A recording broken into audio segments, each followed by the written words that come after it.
It's time for Coach's Corner on KCCR and online at kccr.com.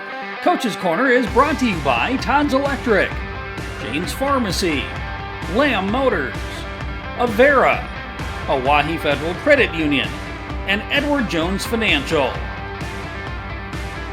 Coach's Corner is also brought to you by Graham Tire, Kruger Contracting, CHS River Plains, Gales Gas, Bank West, and Capital City Ford, Lincoln, and Toyota.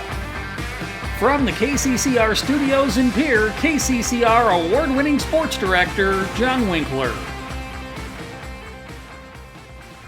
And a good evening as we welcome you inside the KCCR studios as sports director John Winkler here. Another edition of Coach's Corner. We will talk with Steve Steele of the Pierre Governors, Tom Moore of the Sully Buttes Chargers, and Max Voth of the Stanley County Buffaloes as the football teams all prepare for their next game coming up on Friday night.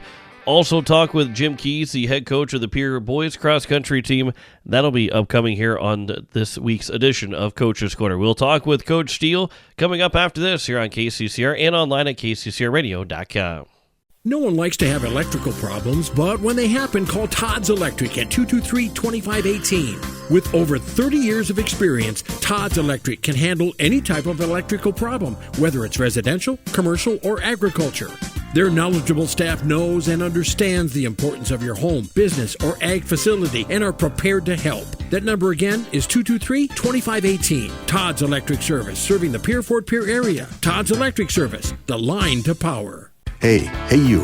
Are you at a job that is fulfilling, has good benefits to support you or a family today, and retirement goes down the road? If you just said no, listen up. CHS River Plains is hiring operations personnel, drivers, and custom applicators at several locations. These come with a knockout affordable benefit package for you and the whole family. Apply to a job with CHS River Plains and up your benefits straight up. To apply, visit us online at chsriverplains.com or stop in at one of our locations. CHS is an equal opportunity employer. Hey, I'm just here so I don't get fined, so y'all can sit here and ask me all the questions y'all want to. I'm going to answer with the same answer, so y'all can shoot if y'all please. This is Coach's Corner on your home for the Pierre Governors, KCCR, and online at kccrradio.com. As we welcome you back to Coach's Corner here on KCCR and online at kccrradio.com. Joining me is Coach Steve Steele, the Pierre Governors, coming off of a loss against Watertown last Friday, now taking on Brookings this week. But back to the Friday's game, where I guess really the last couple of days, the response from these kids after the loss on Friday, whether it be from Saturday, Sunday to then practice going Monday, Tuesday. Yeah, I mean, this is it's a tough thing to handle, for a lot of kids, and it's something that it's good that it happened actually this early in the year. I think just to get everyone refocused and kind of understanding, the work that's ahead. So I think it was difficult, but I think we're moving on. We're in a better place now, and everybody's motivated and ready to go.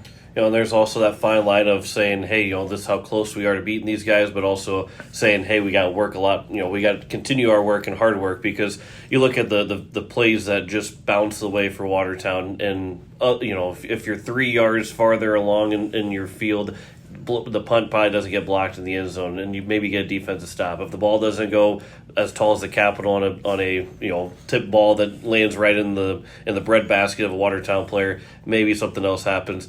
But there's a lot of also of that too, of saying like, hey, yeah, we got to get better. But there's a lot of things that if the ball just bounces a different way for the Governors, it's not a 14-point loss. It could be a 14-point win for the Governors. Yeah, I mean, all those are possible. But, at the same point, we've talked to the guys about, hey, we're not into moral victories right now. We lost a football game. We got to find a way to get better. And, we talked about the first game against Aberdeen. We felt like it was good that we won, and we hopefully learned some of those lessons in a win. When you lose, you have to learn lessons. You can hope you learn them in a win, and it's easier and more fun. But, I think the reality of a loss is humbling on a lot of levels for everybody. And, for a group of kids that really hasn't experienced much of that, even losing to Brandon last year, they're a AAA game. You don't want to say it doesn't matter. Every loss matters, but it wasn't a team that we were going to have to beat to win the state title, where this year it is. So, I think it's just a different kind of humbling and hopefully a different kind of focus coming into this week. And after you broke down the film, too, what's some of the things that you took away that the Governors did well and want to see continue to do well, or things that you have seen that they've gotten better at as the week's gone on? Yeah, I think the number one thing that you saw on film was you saw the line of scrimmage take a step forward on both sides. They had like 150 yards rushing against us, and 35 were on the punt, fake run, whatever you want to call it. And they had one other 30-yard run. So, really, they had about 2.5 to 3 yards of carry the majority of the game. If you take out one actual offensive run and then that special teams one that goes down as a rush, and against a very, very good rushing team. So, a lot of confidence to be gained right there from the front seven there that did a great job. And offensively, again, I thought that was a good rushing performance. If anything, that's my fault for getting away from the rush a little bit too early in the second half. But I think the line of scrimmage in a lot of ways took a very noticeable step forward against a very good offense and defensive line. And not to take anything away from every other team, but that might be the biggest offensive defensive line that you'll face all year, and that's going to be a real big building block for this Governor team as you get against Brookings and as you get farther along in the season. That team is as big as anybody that you'll see all year. Yeah, there's no doubt that'll be the biggest offensive line or defensive line that we see this season. I don't know if that's necessarily offensive to any other groups because your size is your size. But that was also a really talented group. I think odds on or that 78 was the best lineman we'll see all season. So, just in general, it was a very, very good opponent. We've got another good opponent this week, but at the same point in time, there's a lot of confidence to be had in how we played that game, even though, again, it's a loss at the end of the day. Brookings is now your opponent to play at SDSU's campus at J.J. Dykhouse Stadium, but Brookings at 3-0 on the season, a low-scoring but an 8-7 win against Aberdeen Central on last Friday for the Bobcats. What have you seen from them on film that leads them to not just be 3-0 but a good 3-0 team?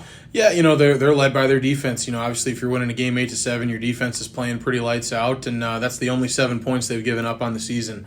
They shut out Mitchell, they shut out Sturgis, and then they gave up the one touchdown to Aberdeen, but it was a defensive touchdown. So their defense is yet to give up offensive points yet. I guess other than extra point, if you would go by fantasy rules, they gave up 1 point on the season. But they're a fast flow defense. They really fly around, and they're kind of the opposite of Watertown in the sense that Watertown's very big and strong, and Watertown is a lot more smaller and athletic. They really like to move. They're very disciplined in their gaps and everything, but they fly around and they really like to drop a lot of people into coverage and just read and react. So they've had a lot of success this season, obviously, on that side of the ball with that, and hopefully we can find a way to take a step forward offensively and be the first team to score an offensive touchdown on them. And not that you obviously want to score a touchdown every single drive, but I always ask, how important is a good start and all this stuff, but how important would it be to score on that first drive of the ball game because that team has not seen a touchdown against them in 3 games? How important is it to kind of maybe kick their confidence a little bit in that first drive to be able to score? Yeah, that'll be an important piece, just to establish and get down and get points. If we can do that early, it'll just be a different change for them. I think anytime you kind of have a lot of success in a row like that, when you get something that doesn't happen that way, then it feels, it's magnified, I guess. You haven't given up a touchdown in 3 games, so if you give up 2, it feels like you've given up 10. Just because in perspective it is 10 compared to the 0 that you've given up in the previous 3 games. So that'll be an important piece, but, I think more so, their offense really, really thrives off of their defense. So if we're able to stay out there with sustained drives and end with points, then that'll actually really probably hurt their offense just as much because they force turnovers and they give their offense really good field position, and the defense is the energy of this team. Talk with Coach Steve Steele here, the Pierre Governors. They take on Brookings on Friday night. We'll have coverage starting at 6:30 and kickoff at 7 o'clock. J.J. Dykhouse Stadium, you're not unfamiliar with that. You won a state championship at SDSU's football field. You play basically every other year at Brookings. But it's a big stadium, and when you get, if you can get as many, they had the second most ever between SDSU and Augustana this last Saturday. Well, not going to probably fill out the whole stadium for Pierre versus Brookings. Would be fun, but probably won't fill out the whole stadium. it lends to being the same amount at Hollister Field is a great atmosphere. Not that you don't want to take away that it's not a good atmosphere at Dana J. Dykehouse with that same amount of crowd, but it is a lot different feel to having those people spread out. Does that impact how the game feels to you as a coach and maybe to the players as well? As a coach, no, and as a player, no. I think it's more of a disadvantage to Brookings. Just in the sense that their home field advantage, where you want it to be loud and crazy and all that isn't as loud and crazy because it can't be when it's so spread out like that. So I think it's a little bit more for them that it's tougher. But, the challenge of the coaching thing is just your box is so far away because of how high their coach's box is. If you think of their grandstand that they've got, and it's a long way for high school headsets to make it. So there's usually a trick or two that ends up needing to take place to get the headsets functioning all game long, just with the height and the quality difference between a high school to a college headset thing. But that's the main difference with coaches. Our coaches that are up there love it because, you get an amazing view. It's a beautiful view right on top of the game, but communication can be a little tougher, but on-field communication is a little bit easier because it's just, again, the noise level is not quite what it normally is at a normal away game. Before we get to the end of our conversation, switch things to the NFL with the Detroit Lions falling to Tampa Bay. You and especially that game, a little bit of mixed emotions for you because you obviously are a diehard Lions fan, but there's just a little bit of you that became a Tampa Bay Buccaneers fan over this past summer. Yeah, and I guess if there's a game that the Lions had to lose, I would be okay with it being this one. Really cool to see a lot of the guys that you got to go down and meet and work with, have success. And, again, wish it was success against a different team. But it was a really good football game. And, I know Tampa Bay is going to be a heck of a team this year. Their defense is incredible. They do a lot of good things. And Baker's really doing well back there. So fun to see the O-line guys up front do well, too. And, their two rookies that we got to work with were playing very well. And so it was a really fun game to see. Now we'll go right back to hoping the Lions win out. Now, obviously, you're 2 weeks in, and everybody wanted to overreact after week one. Everybody wants to overreact week two. My team had a great game week one and got blown out at home in week two. And, the overreaction of, the season's pretty much over at 1-1. The Lions, obviously, they didn't necessarily struggle to win, but you look at the Rams at 0-2 now. They got an overtime win, and then they lost at home. No sense of panic at all being 1-1, right? No, and I think it's a good thing. Again, early in the season, not dissimilar to the Peer Governors. It's good to take those one or two that can refocus you and kind of kill that a little bit early in the season. We do live in Vikings land if we're worried about overreactions right now with the 2-0 start, and Sam Darnold is the second coming of Tom Brady's going on right now. So, subtle, not super subtle jabs, but that's the land that we both get to live in at this point, and it was a lot nicer last year when there was no hope, because then the other side of the overreactions is a lot better. But yeah, no, I'm not really worried about where the Lions are at. I think they're sitting fine. And the North will be an interesting division this year. I said the Bears have somehow found a way to win a game despite not scoring the amazing offensively. Performances of Caleb Williams. And then, the Packers got to win without Jordan Love, which is crazy. So there's a lot of questions on, and again, overreaction to one game because we've only played two, and everybody wants to overreact after week one and week two. But there's still a lot to still be determined. But to wrap things up here, we'll go back to Peer Governors, taking on Brookings Friday. Biggest key for Peer to get a win over Brookings? We got to score offensive touchdowns. If we can be the first team to do that, and we can do that and get ahead, then that'll be a tough thing. Their offense predicates themselves on being in a good position from their defense and being able to play ahead or tied. So if we can get ahead and force them to have to throw the ball, then they're not as comfortable doing that. Well, Coach, I appreciate the time as always. Good talking to you. We'll talk to you Friday in the pregame show. Thanks, John. As head coach Steve Steele, the Peer Governors, back with more Coaches Corner after this here on KCCR and online at kccrradio.com. Look, it's no secret that owning a vehicle can cause a lot of stress, and they get a lot of wear and tear on them through every season. Graham Tire wants you to know that you can trust them with any problem that you have with your vehicle. They have fully trained ASE certified mechanics on staff, ready to handle it for you. From brakes and bearings to alignments and front ends. Let their experience work for you. Over 50 years combined means you can count on them. So if it's time for a transmission flush or even a simple oil change, the only name you need to know is Graham Tire, 421 West Sioux Avenue in Pierre. As community bankers, BankWest employees are deeply committed to supporting local causes, growing the local economy, and creating local opportunities. At a time when you can bank anywhere, we hope you choose BankWest. We'll be your financial partner for the long haul, helping you and your community achieve financial success. BankWest. Convenient, connected, committed. Member FDIC. That's a clown question, bro. You're listening to Coach's Corner on KCCR and online at kccrradio.com.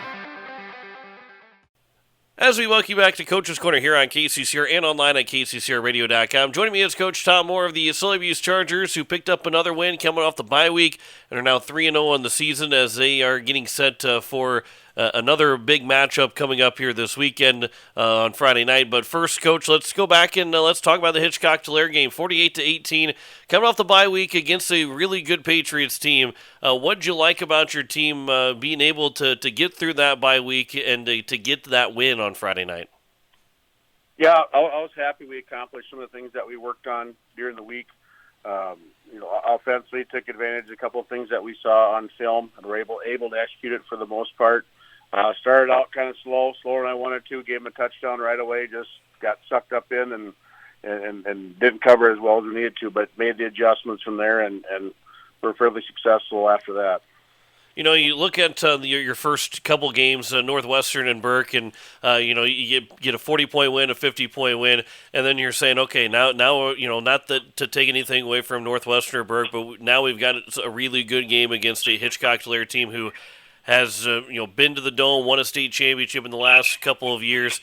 To be able to get that big win, and obviously Potter County coming up, who's 0-4, but a rival game is always going to be big as well. But to get that first, real good win this season, it's got to make everybody feel even a little bit more confident than what they were. Yeah, it makes people feel better. It's like you said, the confidence of be able to execute what we've been preaching and gaining momentum on the last couple of weeks. Just kind of solidifies what's been happening. So it's a good feeling. And now Potter County, 0-4, that's I wouldn't say it's a trap game because it's a rivalry game, and you can, you always find yourself getting up for rivalry games regardless of records. But Potter County does pose some threats because they are a rival, and at 0-4 doesn't mean that they're going to be any kind of a pushover at all. Oh, for sure. Yeah, I'd never really look at records too much, getting ready for a game or ready for a team during the week. You always kind of break film down the way I would, no matter who it's against. You look at Potter County; they have a really, really good quarterback and a couple nice players in some special spots. So they're no pushover whatsoever. I can't look at their record and see what type of team they're much better than what they've showed up to this point. Yeah, and that was going to be my next question too: is what you saw on film that leads them to be better. Again, what their record is, but what makes them can make them a dangerous team. Yeah, they got Larson kid's back. He had a great year last year, so he throws the ball really well, and he can scramble fairly well as well. Again, they got some special kids with the Simons in the backfield, so they do lots of different things offensively, and they've given a few points up, but I'm sure that's going to get tightened down as the weeks go on. Just like every team's going to adjust a few things as they start feeling out their team. So expect a good one on Friday. Solebu's Potter County, it's a rivalry game. Everybody knows that it is such a big rivalry. How much fun is it to be a coach in a rivalry game? Do you get caught up in the rivalry, talk about anything, or do you try as much as you can to treat it like another game? I try to treat it as normal as possible, even though you got a couple teams that you always excited to play, to see them on your schedule and to get after. But as a coach, I try to keep every team the same and prepare for them the same way. And, maybe a little speech here or there of being excited about playing a rivalry team or a little bit more push. That's there, that the kids get excited for that stuff. So, but as a coach, I try to keep everything as even keel as you can for every single week.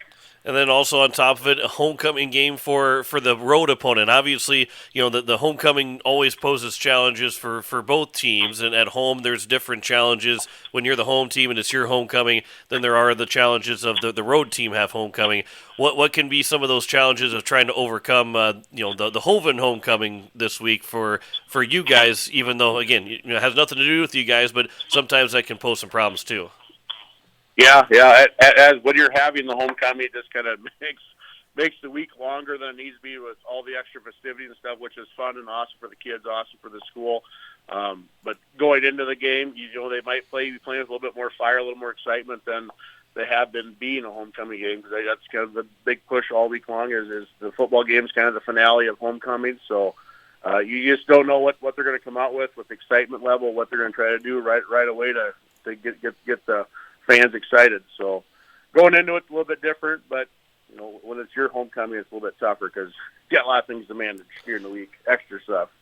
Again, talking with Coach Tom Moore of the Sully Beach Chargers as they take on the Potter County Battlers on Friday night in Hoven. 7 o'clock kickoff. DT Meyer will have coverage on Country 95.3 and on YouTube at Country 95.3 Sports.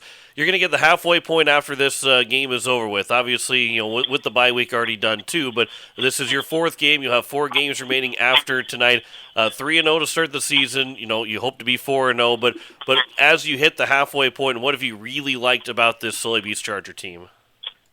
Yeah, we're just schematically getting better. We're just starting to understand roles as a guard or a center. I mean, they're all doing different things, working together, starting to communicate a little bit better.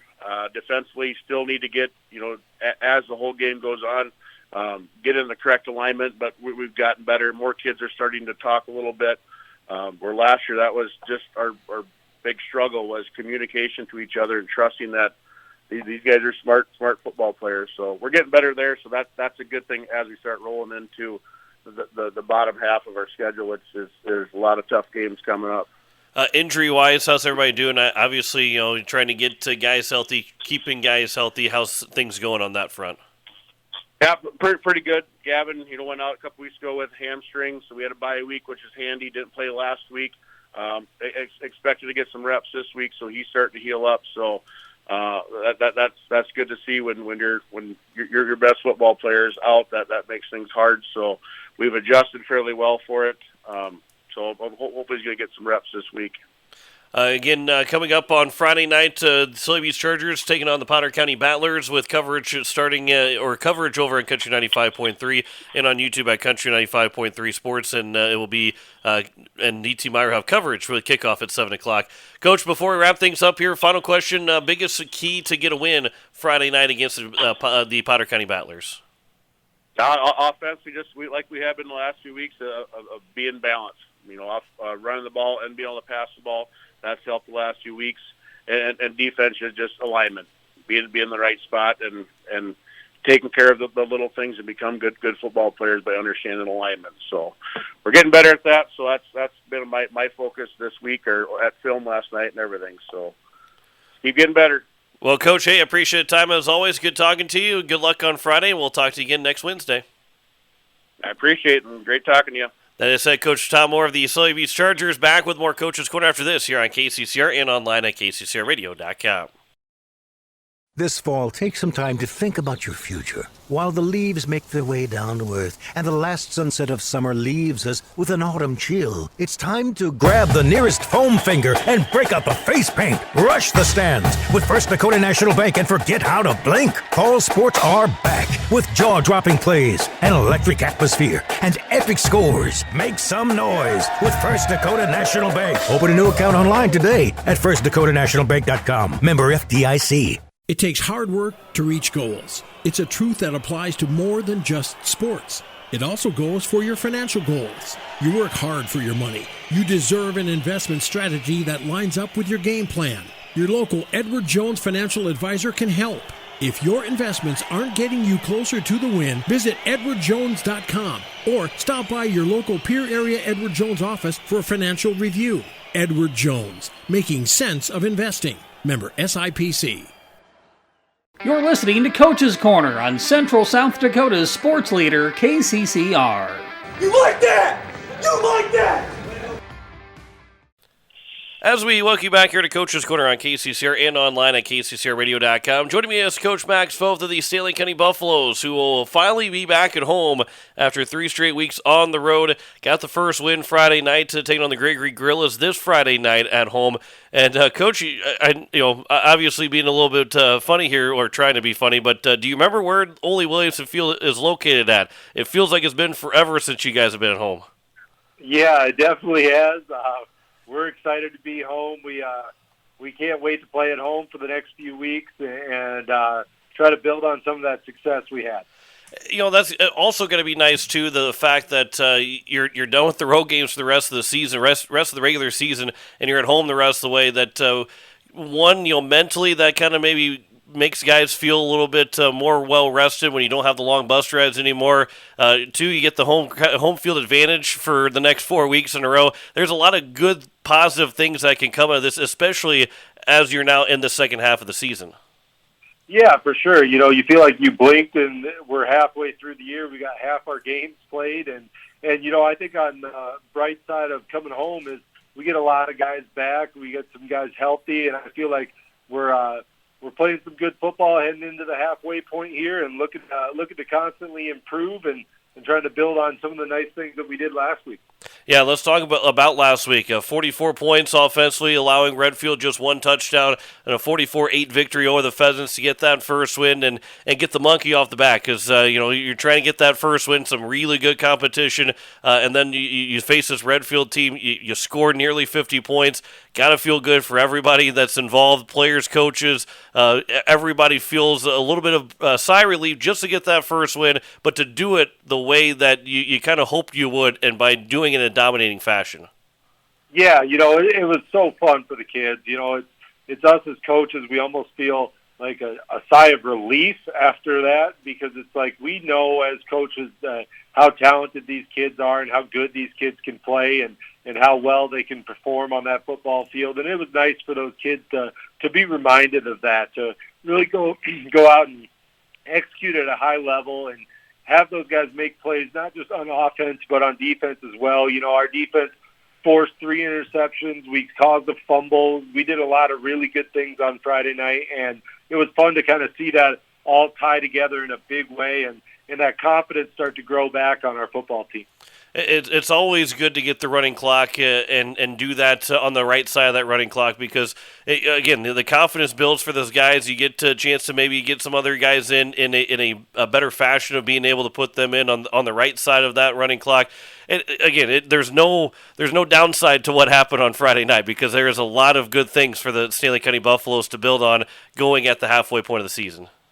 Yeah, absolutely, and you hit the nail on the head. We never try to 50 anybody. That's not part of my philosophy. I always try to. We want to rotate our guys in, kind of protect ourselves from injury on that regard once the game's kind of taken care of itself. And it's awesome as a coach to be able to play everybody. And everybody that we brought and dressed got to be able to get in the game and get some reps under the varsity action, varsity Friday Night Lights. And, it's so fun to see some of those freshmen, their reaction to getting that much playing time and playing offense and defense and those type of things. And it really helps our football program, not just this year's team, but it helps keep those guys motivated to do all those right things at practice and in class to be able to someday really contribute on that varsity level. And our varsity guys went out and took care of business. Like you said, it was fun to see Colton Brady get loose and make a ton of big plays.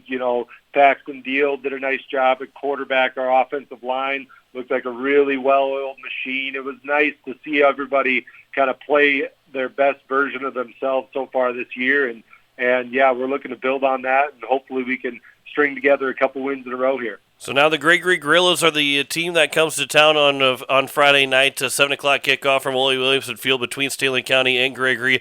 Gregory's a 1-3 team, but their record, they've played Trip Delmont Armor, Andy Central Dakota Christian to 45-22 game, who's 4-0. They lost to a Bonham team that's 2-2. They got a win over Platte Edison in a close game, 30-26. They're 1-3, and Gregory being at 1-3, that's still a pretty good football team that's coming to town to Fort Pierre Friday night.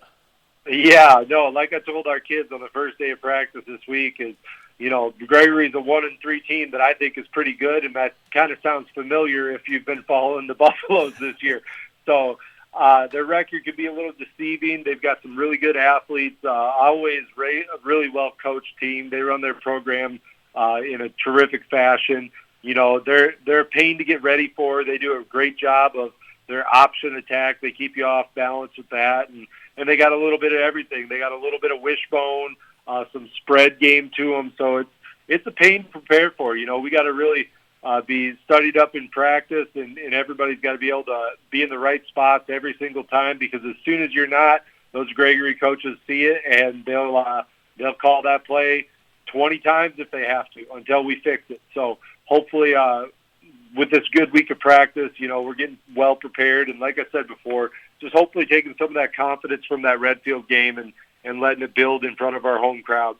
So that's going to be the next question is how do you prepare in practice? Obviously you can watch film and watch these guys on film to see what they do, but then trying to emulate in practice and kind of, whether it be slow speed or trying to pick up speed, because it's one thing to say, okay, they're going to run shotgun, they'll have different guys here and there, they're going to run out of center, but when you have multiple different ways that they have their offense and multiple different kind of schemes, how difficult is it to try and get the guys to familiarize and see that with their own eyes during practice to get ready for Friday night? Because I thinking about it right now, for high school football, even for the NFL, is going to be pretty tough, and then for high school football, it's got to be really tough too to try and to prepare for that with your own eyes. Yeah, 100%. It's funny, we break it down in times for us, and we let our guys know that, even if we have 2 hours of practice time a night for 3 nights, it's only 6 hours to be able to get ready to play on a Friday night. So when you start, and then you cut that time in half again, because you obviously want to spend half of your time on the offensive side of the ball. And then you cut that time in another section because you got to talk special teams. So it's just, you're very limited in your time that you have with these kids. The biggest thing that helps us is, I think our coaching staff is, the assistant coaches on our staff do a terrific job of trying to get our defense ready, and we really work together well as a unit as far as, okay, we think Gregory likes to do this. When the chips are down, we're going to see this. So we have some good tendencies, but by no means do we have, exactly what's going to happen every time they go out there. So some of that is the kids being able to take their instincts and take what they've learned and be able to build on that and go make plays. And that's where that confidence part comes in. We can kind of give them the roadmap. We can give them ideas of what might be coming. But at the end of the day, it's, we're on the sidelines just like everybody else. We've given them the tools, and hopefully they can go and be successful with those tools. And then us as coaches, we've got to be able to be good enough to be able to see and adjust on the fly to a great team like Gregory is. Like I said, they run a great program. They're going to look all over the place, try a bunch of different things, try to find a weakness and try to exploit that. And we're going to do a lot of the same. So it should be a terrific game on Friday night. Hopefully our kids are doing a great job of studying their film outside of football practice to get themselves ready and in the right positions. And we should have a great plan going in on Friday night. Talking with Max Voth of the Stanley County Buffaloes. A couple quick questions here before we wrap things up. First one is, you mentioned earlier, guys getting back from injury. How is that going to this point here on Wednesday to get ready for Friday to get those guys back, who those guys are, and if they're going to be back this Friday? Yeah, we're so excited. We're getting back. It looks like Whit Myers is going to be back. He's been a two-way starter for us since the beginning of the season, playing fullback, playing linebacker. Looks like Whit's coming back from his injury. Blaze Frost and Weston Prince are going to be back as well.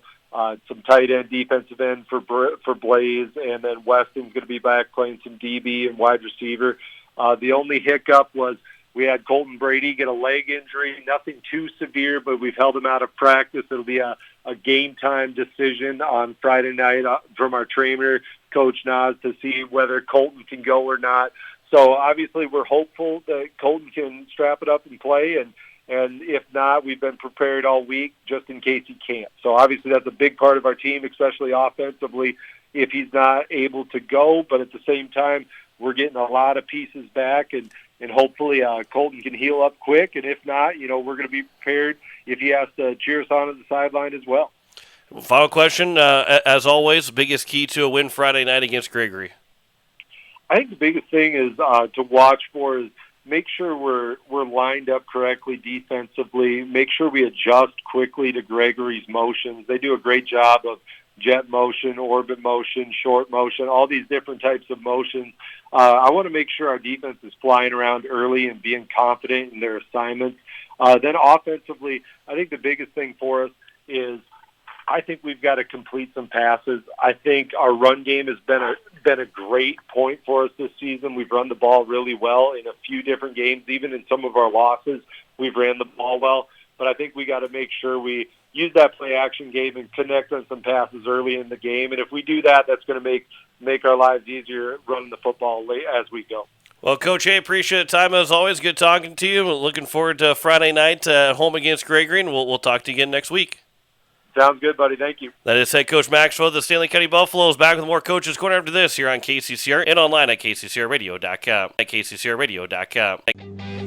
Capital City Ford Lincoln Toyota is serving the central South Dakota community and beyond with a great selection of used vehicles. Local trades and program vehicles are available. New Toyotas and new Fords are arriving and selling before they even hit the lot. So don't wait. Stop in and find out what's coming. If you've been thinking about ordering a new Ford, stop in and sit down with one of our sales specialists today. Capital City Ford Lincoln Toyota at 518 East Sioux Avenue in Pierre. Call 605-224-7378 and visit CapitalCityFordToyota.com. Building a home. It's the biggest investment most of us make in a lifetime.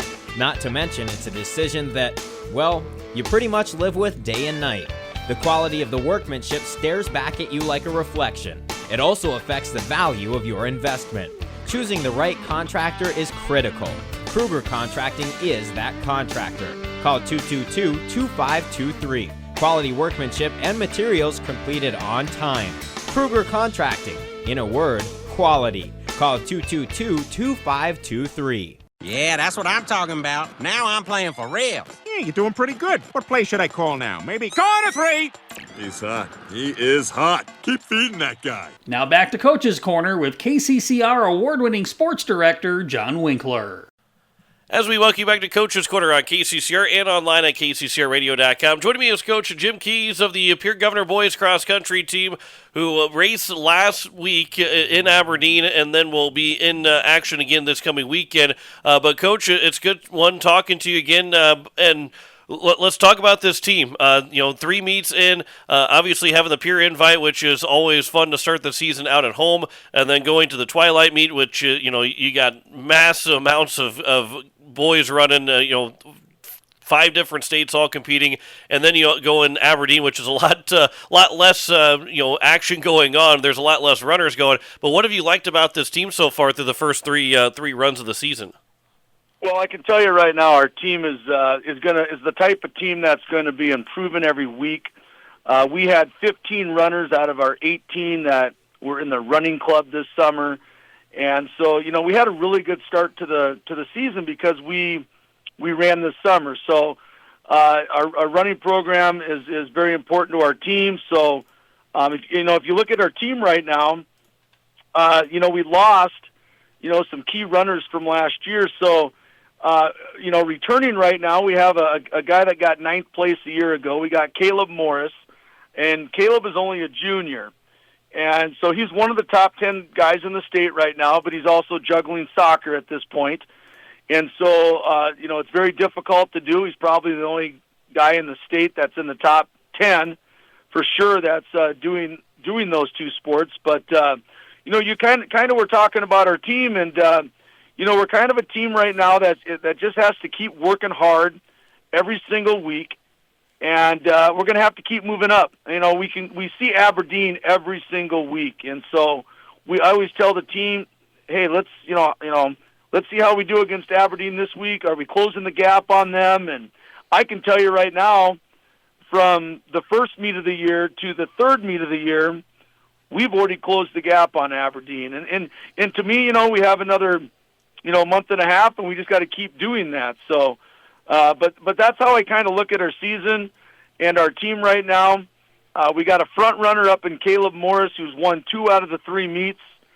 And, we got some other runners in there we might talk about here in a little bit. But, when you have a guy that's up in the front, that sure does help out.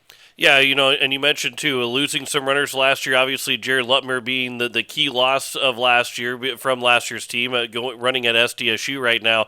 And to still have a guy in Caleb Morris that everybody can get, he can kind of set the pace for everybody else in practice and try and keep up with Caleb Morris and trying to, as you mentioned too, try and close the gap. How nice is that to have somebody, especially after you had Jared for so many years, to be kind of that number one guy, to have somebody just as, good, and Caleb Morris being that guy now. Correct. You lose a guy like Jared, and he's one of the premier guys in the state the last 2 years and won the state title last year and got 3rd the year before that and 14th the year before that. He's one of the best runners that Pierre's ever had. And you lose a guy like that, it's a big loss. But, you look at Caleb, he's a great role model to these kids. And, just to mention some other runners right now that are running with Caleb that are really working hard right now. A kid like, Jaden Brandt, who's been our second runner this year. And, we got guys like Ian Rounds, who ran at the state meet a year ago. Jim Netto, who's a freshman right now, is our 3rd runner. He's an 8th grader a year ago, and now Jim Netto is our 3rd runner this past meet. Triton Parmalee is a sophomore. He's in my top 7. Daniel Mason, Jacob Mason, they're in my top 7. So, we're the type of team that, that like I told you before, if the state meet was next week, we probably wouldn't even be in the middle right now. But our goal is to place at the state meet, and I think that's still a possibility. We just got to work hard every single week, and hopefully our goals take place at the end of the year. And I always tell the kids, the most important part of the season is at the end of the season. Well, and as especially the racing, it's not how you start, it's how you finish. That old saying of how it goes, and that's how it is in cross country, not just in general of a normal race, but at the end of a season as well. It's not necessarily how you start, it's how you finish, and where the Governors can be at the end of the year. Absolutely, and a lot of people don't really when you talk to people about cross country, they think all you do is run, and like in practice, what do you guys really do? And I tell you what, there's a lot that goes a long way, with how to get better.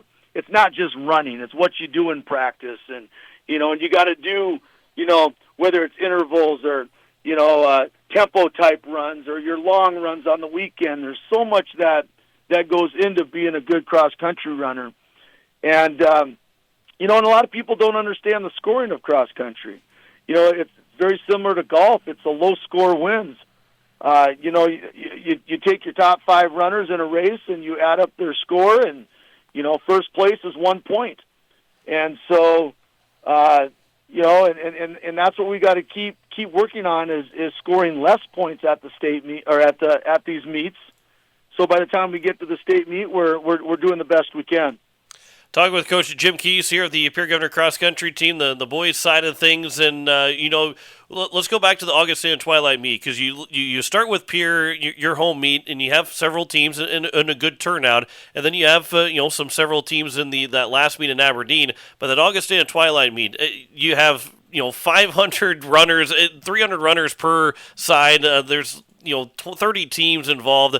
There's so many runners at that event that you're really looking at times. You're looking how you compete against everybody else from all these different states.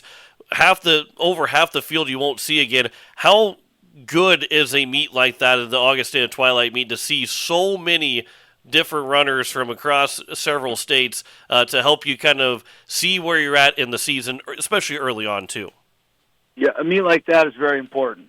It's, to have a meet like that. Yeah, it does cost a little bit more, to go to a meet like that. But, we're fortunate that, our AD allows us to go to this meet because it does help for later on in the season. And there was 430 runners that ran in the boys varsity. And in that group, there was 46 teams. There were 46 teams, and Pierre got 27th. It kind of gives you an idea. I mean, there's a lot of runners. Our number one runner was Caleb, and he's won 2 of the meets. Kind of had an off day at this meet. He was 44th. He was 44th out of 430. And again, he didn't have his best race of the season. It was he probably could have ran about 30 seconds better. Probably could have put himself in the top, probably 15, maybe top 20.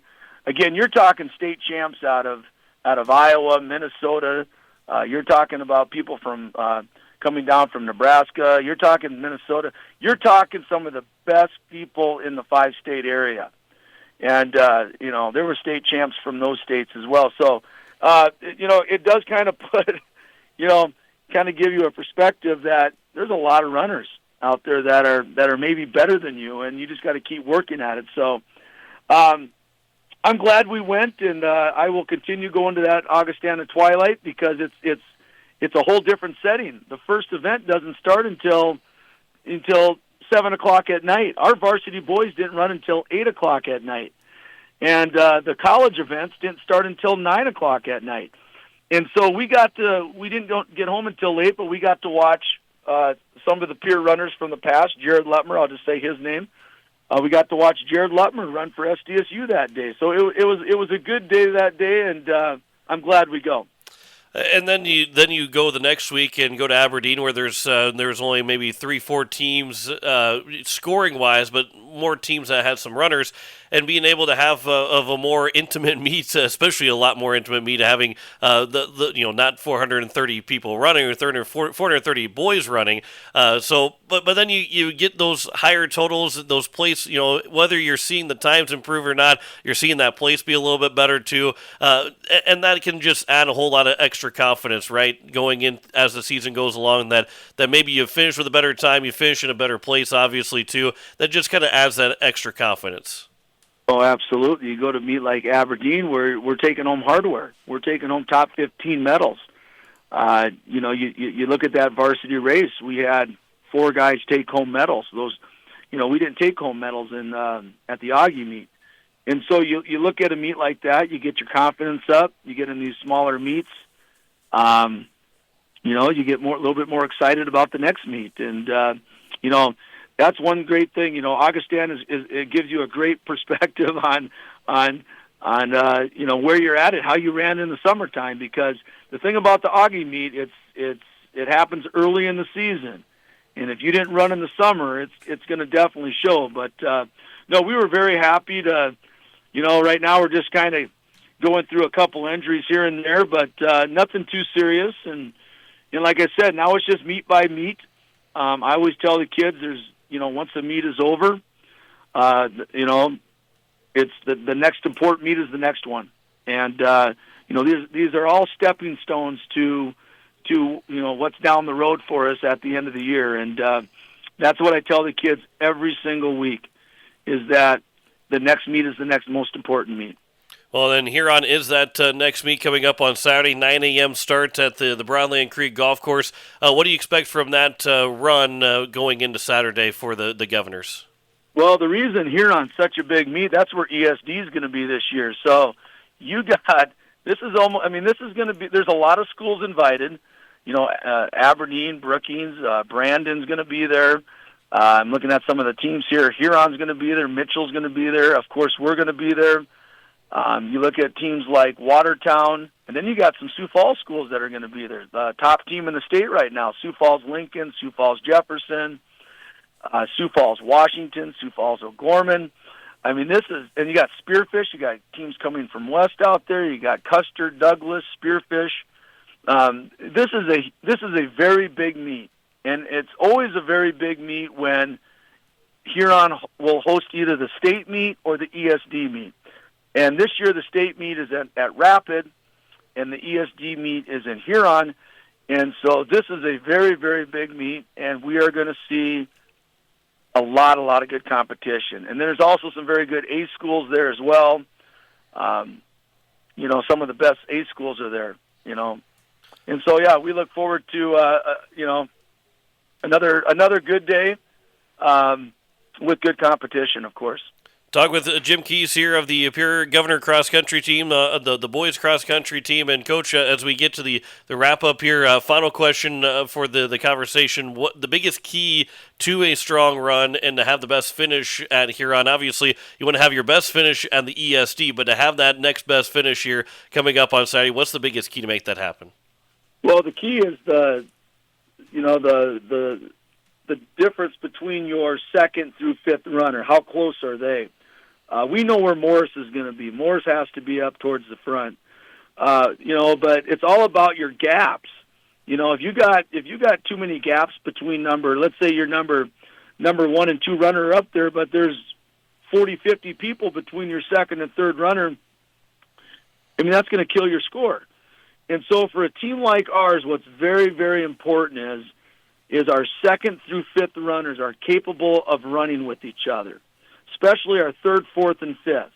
When our third runner crosses the line, here's probably the most important thing. When our third runner crosses the line, our fifth runner's got to be within probably 2 to 3 seconds from him. They got to be together. And if they do that, it's going to help our score out, and that's really our best chance, even towards the end of the year. When our third runner crosses the line, we got to see our fifth runner. Well, Coach, hey, I appreciate the time. It is always good talking cross country. I know the season is starting to dwindle down. It's still got over a month left to go before that state meet, and I know we'll be talking again here before we get to that state meet. But good talking to you. Safe travels on Saturday. Good luck this weekend, and we'll talk to you again soon. Well, I really appreciate the support you give us in cross country. I really do. Thank you for getting us on. Absolutely. That is Jim Keys of the Pierre Cross Country team, back with more Coaches Corner after this here on KCCR and online at kccrradio.com. kccrradio.com. KCCR Radio. Most of us already know that Gales Gas of Pierre is the place to call for propane. They offer an automatic fill plan so you never have to worry about running out of propane. They accept debit and credit payments or a budget payment plan to spread out the cost throughout the year so you never have surprises when you get your bill. For delivery, convenience, and great customer service, call Gales Gas at 224-5518. That's Gales Gas at 224-5518. Score big on your next vehicle purchase with Lamb Motor Company in Oneida and Gettysburg, Lamb Chevrolet and Implement in Oneida, and Lamb Auto Sales in Pierre. Check out their large selection of new and pre-owned cars, trucks, and SUVs at any one of their locations, or go online to lambmotor.com. That's LAMBMOTOR.com. Or give them a call today at 800-952-2222. Lamb Motor Company of Oneida and Gettysburg, Lamb Chevrolet and Implement in Oneida, and Lamb Auto Sales in Pierre. People helping people. Have you ever wondered what the benefits are of becoming a Owyhee Federal Credit Union member? At Owyhee Federal Credit Union, we reinvest profits in you. We do this in the form of lower interest rates, higher dividends, and low to no fees. So come check us out or come in at 221 East Pleasant Drive in Pierre, because at Owyhee Federal Credit Union, we treat our members like they own the place because, well, they do. Owyhee Federal Credit Union. At Shane's Pharmacy, your healthcare is important, and Shane wants to be the pharmacist to take care of you. Shane's Pharmacy will make sure your prescriptions are filled in a timely manner, they will answer your questions, and they will even deliver to your home or office. Call 223-9200. Shane's Pharmacy, the pharmacy you know and trust. The number again is 223-9200. Shane's Pharmacy in Fort Pierre, proud to support high school athletics.